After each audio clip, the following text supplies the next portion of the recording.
This might be the most hilarious, desperate, prayer of a move that I've seen Disney make. Oh, since the last time they did it. Yes, that's right. After The Acolyte has been soundly rejected by any respectable Star Wars fan, they've trotted out the literal, tried, tested, and true, trot out the main actress, who's an insufferable human being. Although I thought Kelly Marie Tran wasn't. Let me rewind and retake that. Trot out the star of the show or a star of the movie and have them go on TV and pretend to pretend that Star Wars fans are mean and they have an issue with their race and all this kind of stuff. Now, they never have any receipts, ever. Okay, with Kelly Marie Tran, if you remember, she was probably the worst character in Star Wars history, Rose Tico. Not her fault, the way it was written. I don't think anyone hated Kelly Marie Tran. I never saw any messages from Kelly Marie Tran, yet Star Wars sent her to Good Morning America to yell at Star Wars fans. Now that The Acolyte has completely failed, and there's just one pathetic episode left, they've trotted out the star Amanda Landa Ding Dong to call all of the fans bigots. And also Craptaku, which recently had their Australian outlet closed, had another brain dead article released about this. That is, you just have to read to believe. Now, I'm not going to bury the lead here. We're going to talk right about this new story. By the way, I want to mention Coffee Brand Coffee, my coffee company. Now is when things get fun because the seasonal flavors come out. Promo code The Quartering. We have 2 new seasonal flavors out, which you can see are already flying up the charts in terms of reviews. 4.8 out of 5 with 91 reviews. These are brand new flavors. And 4.8 out of 5 with 88 reviews. Our hazelnut churro and blackberry cream, we featured them briefly last year. We've kicked up the flavor a little bit, retweaked everything. It's being extremely well received. Get your blackberry cream or hazelnut churro. Link in the description below. You're absolutely going to love it for a limited time only, so make sure you get it. Here we go. Have received horrific racist backlash. No, she hasn't. Remember when she was rage twerking? I almost fell over. There's a small earthquake. Watch the news tonight. But I remember when she was rage twerking. Look, first of all, if there's some stupid name, bunch of numbers Twitter account that, said something against her based on the color of her skin, that's not okay, and I disagree with that. And the entire Star Wars actual fandom agrees with me on that. But they always trot out on these television shows and say, "Oh my God, all these people are saying terrible, heinous things about me," and they bring no receipts, including threats and what you call intolerable racism. That is your quote. Can you talk about that a little bit, and what has that been like? Yeah, absolutely. She's really just been an insufferable twat. That's the issue. You see this? I've seen no online threats about her, at least on X. I'm sorry, she's an attention-seeking D-list celebrity. The truth is, Star Wars: The Acolyte sucks, and her performance is terrible. It's not racism. Her performance is just weak in the role. This is from Roar Ashley. Shout out, good take. And I really appreciate you giving me the space to speak about it. Oh, yeah. It's been very painful for me. Oh, I bet. It's not something that I think you can emotionally prepare for. That's why you put out a rage twerk rap song calling fans bigots. And we welcome criticism of the show when it comes to storytelling or performance. But when it comes to death threats... Oh my God. I challenge you right now, Amanda Stenberg, okay? I will never cover The Acolyte again if you can show me a deluge of threats on your life. I want to see it. I'm challenging you right now to show it to me. I will never cover the Acolyte again. I will never make fun of your stupid name or your stupid rage twerking song. Show the proof. You can't. Horrific, violent, racist language. It's unacceptable to me. And I've had to... Show it. Show any evidence of it. You see, lol, it's enabling this behavior that's destroying the industry. Accountability thrown out the window. You see, Hot Elron says, I literally listened to all the negative critics of the show and never once saw anyone say anything about race, nor was wishing anyone involved in the show any kind of harm. So either she's getting a ton of DMs or she's literally just making it up because she still lives in the year 2014. The race baiting nonsense needs to stop. It's been Disney's go-to strategy for years. It's a big part of the reason they're failing in such spectacular fashion. 100% agree. Now, there is some nuance here where people will criticize, myself included, obvious race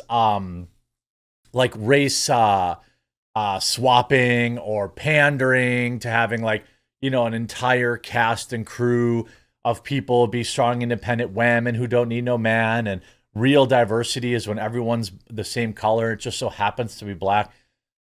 That kind of criticism is not a criticism, a negative thing about, them as an individual and their race. That kind of criticism is pointing out pandering. Okay, so if that's what they think, by the way, that's not even close to any kind of threat, right?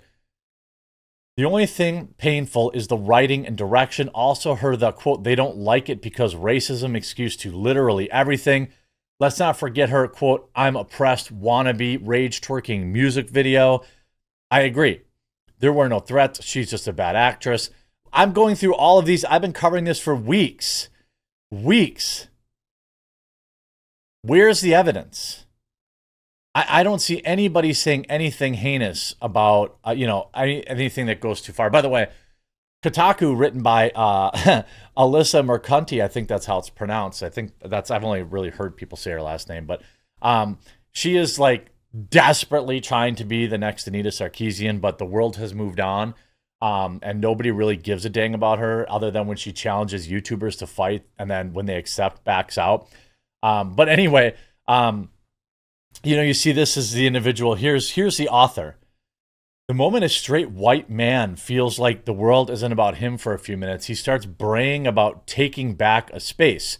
The feebleness of a mind like that, the crippling insecurity that eats away at you. Fascinating. She just hates white dudes. I guarantee you she dates them exclusively, soy-infused beta males. But Kotaku put out this article yesterday. If you're mad about the Acolyte, you haven't been paying attention. 200 likes. By the way, can we just acknowledge together that we are literal moments away from Kotaku closing altogether? They closed Kotaku Australia, which doesn't really seem like that big of a deal. That site probably was making no money whatsoever. But this website, Kotaku, has been sold and resold about half dozen times in the last 5 years. Why do you think that is? Do you think it's because it's making piles of money? No, it is not. It is wild to me. If you're mad about the Acolyte, you haven't been. Well, let's look at some of the replies. 5,000 likes from Neurotic Mad. I haven't laughed this hard since we were told Biden received 81 million votes. George G Prime 85 says, we've been paying attention since The Last Jedi, and it sucks more and more every time. John A. Douglas, the day Kotaku no longer exists will be a good one. Hey, Alyssa, have you learned to code yet? Give it 6 months before this Kotaku's closed down. Most of these replies getting more likes than Kotaku. Hey, little buddy, have you considered crying about it? Alyssa Mercanti trying to convince everyone that Star Wars was always poorly written direct that would embarrass a 7-year-old entering a writing competition. The problem is a lot of these new NU Star Wars fans, they never really watched Star Wars. They don't really know. Again, I've always been very transparent with you. It's my job to cover media, and there's no denying that Star Wars is one of the biggest, if not the biggest, property IP out there. Star Wars, Lord of the Rings, these are things that, Star Trek, these are very, very popular. They're ubiquitous. I've never been a huge Star Wars guy. I enjoyed the early, the trilogy, even some of the prequel trilogy. But my heart's not broken every time they do something like this because I'm not emotionally invested. I'm more emotionally invested in what Amazon's doing to Lord of the Rings. That hurts me on a personal level. You see this Cosmic Book News. I have to give them credit because I believe they were the ones that penned Rage Twerking music video. You see Amanda Stenberg responds to the Acolyte's threats, horrific racist language, explains why she did a viral Rage Twerking video. What? And by the way, the interview on The View has 700 likes. That's it. And 6,000 dislikes. 6,000 of them. So here's the article, the video clip, which only has 40,000 views for a channel with 1.28 million subs, is a little sad. 6,000 dislikes to 836, call it 1,000 likes. 6-to-1 dislike to like ratio. We welcome criticism. Proceeds to bash everyone criticizing the show. Quotes, attacks on race. Let's see receipts, not just quotes. We welcome criticism of the show, but they never address any of their criticisms. Audience criticizes story, plot, characters, character development, motivation, continuity, choreography, editing, logic, etc. Disney, oh, you're racist. I mean, the idea that they just continue to plow through with this ideology, methodology is insane. You see Nerdrotic saying, if you're mad about the Acolyte, you haven't been paying attention. 13,000 likes. Again, where's all the people in the comments saying anything about race? They don't exist. They did the exact same thing when everybody made fun of their woke, the rise of Skywalker and, Kelly Marie Tran characters from The Last Jedi. Kelly Marie Tran talks about rising above Star Wars bullying and staying off social media. She went on this show and called Star Wars fans all sorts of terrible things, never provided a single receipt because they didn't exist. But that's the only marketing methodology they have is insulting the fans. And all I can say is don't forget to get your delicious summer flavors from Coffee Brand Coffee. We've now been in business over 2 years. Fresh, roasted on demand, available in whole bean and ground. Promo code The Quartering, one word, will save you money. Check out our summer flavors, blackberry cream, hazelnut churro. Check out our top seller, blueberry cobbler, while you're there. Or if you don't like flavored coffee, we have some of the best dark and light roasts available on the internet. And I'd love to earn your business. Hope you enjoyed this video. Link in the description, by the way. And we'll talk to you again real soon.